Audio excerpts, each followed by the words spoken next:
So Chuck, some of the Eastman products have gotten a really good name. For example, the new 836 tuba, which is a 6/4 C tuba, and it's modeled after what they called a York. Correct? Correct. What is a York?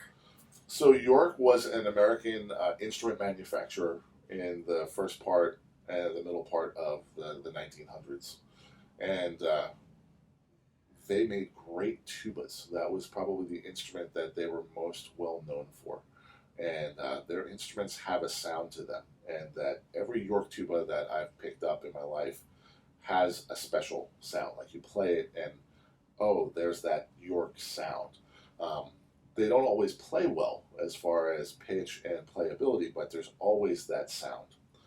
On top of that, the best tuba pedagogue of our lifetime and past generations, Arnold Jacobs, ended up playing a York C tuba in the Chicago Symphony. And his professor, when he went to Curtis, was the tuba player in the Philadelphia Orchestra. And the conductor there wanted him to play a bigger tuba. He was playing a 4/4 con at the time. And he asked York to build this instrument for him.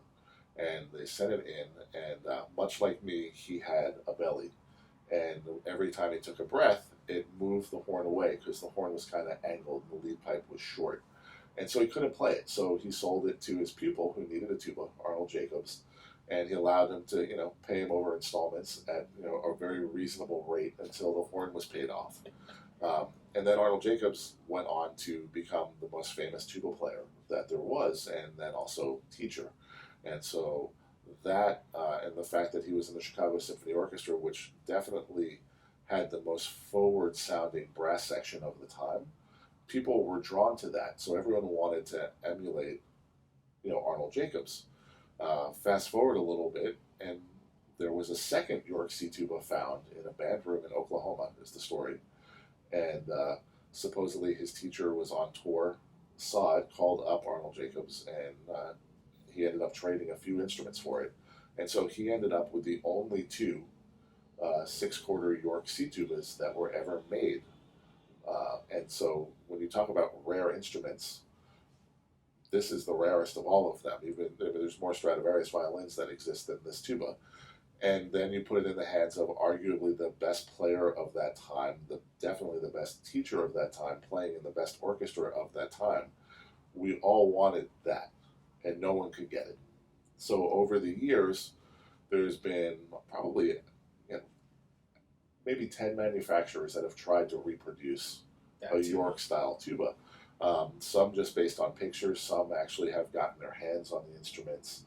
And we were very lucky that when it came time for us to build our 6/4 orchestral C tuba, we had access to pretty much all of the York style instruments that were on the market. And I own an original 6/4 York B flat that was made within a year of the Chicago Symphony tubas. And so we had a lot to look at. And then very early on in the process, we were able to look at the actual Yorks.